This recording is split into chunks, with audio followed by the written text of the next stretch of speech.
ഞാൻ Sally Thatcher. ഞാൻ ഇപ്പോൾ തലശ്ശേരി മുനിസിപ്പൽ സ്റ്റേഡിയത്തിൽ വന്നപ്പോൾ ഇവിടെ രാവിലെ തന്നെ ഇപ്പോൾ സമയം ഏതാണ്ട് 7:30 മണിയായിട്ടുള്ളൂ.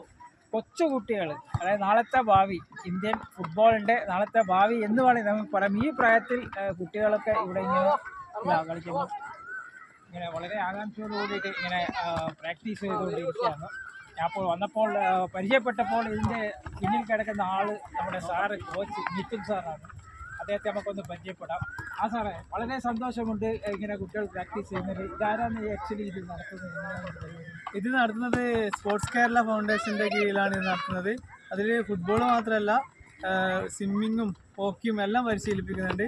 ഈ കണ്ണൂർ ജില്ലയിലുള്ളത് ഈ തലശ്ശേരിയിലാണ് ഇതിൻ്റെ സ്പോർട്സ് കേരള ഫൗണ്ടേഷൻ്റെ ഫുട്ബോളിൻ്റെ ക്യാമ്പ് കണ്ണൂർ ജില്ലയിൽ തലശ്ശേരിയാണുള്ളത്. അതുപോലെ തന്നെ ഒന്ന് കാസർഗോഡാണുള്ളത്, നീലേശ്വരത്ത്.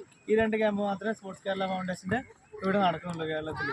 അപ്പോൾ ഇപ്പോൾ നമുക്കൊരു 40-42 കുട്ടികളോളം ഉണ്ട്. എല്ലാവരും പല ഏജ് കാറ്റഗറിയിലുണ്ട്. 5 മുതൽ 4 ക്ലാസ് മുതൽ 4 വയസ്സ് മുതൽ 15 വയസ്സ് വരെയുള്ള ആ കാറ്റഗറിയിലുള്ള കുട്ടികളെല്ലാം ഉണ്ട്. അപ്പോൾ എല്ലാവരും ഫുട്ബോളിൽ താല്പര്യം കൊണ്ട് മാത്രം വന്നതാണ്, പഠിക്കാൻ വേണ്ടിയിട്ട് വന്നതാണ്. പഠിച്ച് വന്ന കുട്ടികളല്ല, ഫുട്ബോൾ പഠിക്കാൻ വേണ്ടിയിട്ട് മാത്രം വന്ന കുട്ടികളാണ്. ശരിക്കും കുട്ടികളെ കളിയൊക്കെ കാണുമ്പോൾ നമുക്ക് തോന്നുന്നുണ്ട് കുട്ടികളെ ആ ഒരു താല്പര്യം. ഇത് ആക്ച്വലി സമ്മർ ക്യാമ്പ് മാത്രമാണോ അല്ലെങ്കിൽ വർഷം ഫുള്ളായിട്ട്? തീർച്ചയായിട്ടും ഇപ്പോൾ സമ്മർ ക്യാമ്പ് പോലെയാണ് നടത്തുന്നത്.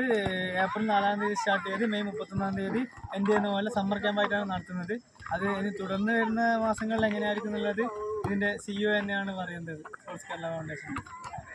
ഏതായാലും ഈ ഒരു ക്യാമ്പിൽ വരുന്ന കുട്ടികളും നാളെ ഭാരതത്തിന് വേണ്ടി കളിക്കട്ടെ എന്ന് ആശംസിക്കുന്നു. അതുപോലെ തന്നെ നിതിൻ സാറിന് എല്ലാവിധ ആശംസകളും.